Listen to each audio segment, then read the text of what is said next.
హల్లెలూయా. యేసుక్రీస్తు నామములో అందరికీ హృదయపూర్వక వందనములు. ప్రత్యేకమైన సమయంలో ప్రత్యేకమైన రోజు యొక్క వాగ్దానంతో మీ ముందుకు వచ్చున్నాను.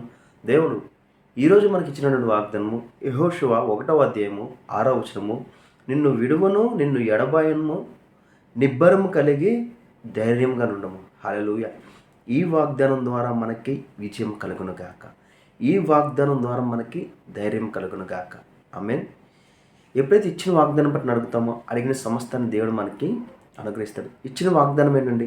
నిన్ను విడువను నిన్ను ఎడబాయను నిబ్బరము కలిగి ధైర్యంగా నుండును. ప్రతి విషయమందు నువ్వు ధైర్యం కలిగి జీవించాలండి.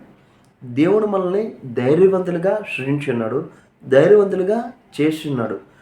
అట్టి రీతిగానే మనం ఎప్పుడైతే నజరేయుడైన యేసుక్రీస్తుని విశ్వసించున్నామో ఆ విశ్వాసం ద్వారా లోకపరమైన మన యొక్క పాపాన్ని ఆయన తీసుకుని పరలోక సంబంధమైన ఆయన యొక్క నీతిని మనకు అనుగ్రహించబడింది. ఆమేన్. ఈ యొక్క విశ్వాసం ద్వారా మనం ఎప్పుడైతే ముందుకు వెళతామో, మనం కలిగిన సామర్థ్యం వైపు మనం ఎప్పుడైతే చూస్తామో దాని ద్వారా మనకి విజయం కలుగుతుంది. ఇప్పుడు చూసినట్లయితే ఉపవాస ప్రార్థనలు జరుగుతున్నాయి. చాలామంది ఉపవాసం ఉంటున్నారు. ఈ ఉపవాసం ఏం చేస్తుంది? దేవునితో సహవాసాన్ని, దేవునితో సంబంధాన్ని నీకు పెంచుతాయి. దేవుని యొక్క ఆలోచనలు ఎలా ఉంటాయో నీ ఉపవాస ప్రార్థన ద్వారా నీ యొక్క ఆలోచనలు, దేవునికి ఉండే ఆలోచనలు ఆల్రెడీ నీలో పెట్టి ఉన్నాడు. క్రీస్తు ద్వారా నువ్వు అది పొందుకున్నావు. ఈ ప్రార్థన ద్వారా, ఈ సహవాసం ద్వారా నీ దేవుని ఆలోచనలు నీకు తెలుస్తాయి. చాలామంది అప్పటికప్పుడు నిర్ణయాలు తీసుకుని చేసేస్తూ ఉంటాడు. అలా కొన్ని విషయాల్లో ఫెయిల్ అవుతూ ఉంటారు. కానీ నువ్వు ఎప్పుడైతే దేవుని సంబంధం కలిగి ఉంటావో, ఒక నిర్ణయం తీసుకునే ముందు నువ్వు ప్రార్థించి ఆ నిర్ణయాన్ని తీసుకుంటావు, ఆటోమేటిక్గా దేవుడు నీకు ఉన్నతమైన ఆలోచన కలగజేస్తాడు. దానిలో నీకు విజయం కలుగుతుంది. కాబట్టి నీ యొక్క సహవాసంలో, నీ సహవాసం అయి ఉండాలి, క్రీస్తు అయి ఉండాలి. నీ సహవాసము నీ దేవుడు అయి ఉండాలి. నువ్వు ఎప్పుడైతే దేవునితో సహవాసం ఉంటావో ప్రతి విషయం అందు నీకు విజయం కలుగుతుంది, ప్రతి విషయం అందు నీకు ఆనందం కలుగుతుంది.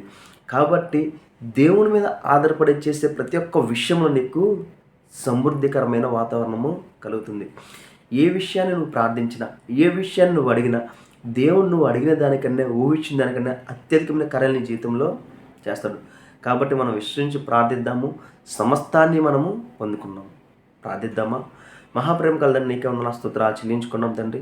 ఇదే మమ్మల్ని విడవను ఎడబాయను అన్నావు తండ్రి. మమ్మల్ని ధైర్యంగా ఉండమన్నావు తండ్రి. మీ ద్వారానే మేము ధైర్యం పొందుకున్నావు తండ్రి. మాలో మీరు ఉండడం ద్వారా మాకు ధైర్యం కలిగింది తండ్రి. మిమ్మల్ని విశ్వసించడం ద్వారా ఆ శక్తిని, సామర్థ్యాన్ని మేము పొందుకున్నావు దేవా. ప్రతి ఒక్కరి మీద మీ యొక్క కృపను ఉంచున్నారు తండ్రి. ప్రతి ఒక్కరికి మీ యొక్క శక్తిని ఇచ్చున్నారు దేవా. వారు ఆ విశ్వాసం ద్వారా తండ్రి వారికి కావాల్సిన సమస్తాన్ని వారు పొందుకొను కాక అని ప్రవచిస్తున్నాం తండ్రి. వీడియో చూస్తున్న వారిని దీవించి ఆశ్రయించండి. ఏ సహాయం తండ్రి కోసం ఆలోచిస్తూ ఈ వీడియో చూస్తున్నారు తండ్రి. వారి హృదయంలో దేని గురించి అయితే ఆలోచిస్తున్నారు తండ్రి, ఆ విషయంలో సమాధానం కలుగును గాక అని ప్రవచిస్తున్నాం తండ్రి. ఆర్థిక సమృద్ధి కలుగును గాక, ఆరోగ్య సమృద్ధి కలుగును గాక, కావాల్సిన ప్రతి ఒక్క సహాయాన్ని తండ్రి వీరికి అందచేయమని నజరేయుడైన యేసుక్రీస్తు నామములో అడిగి వేడుకొంచున్నాం తండ్రి. ఆమేన్. అందరికీ హృదయపూర్వక వందనములు.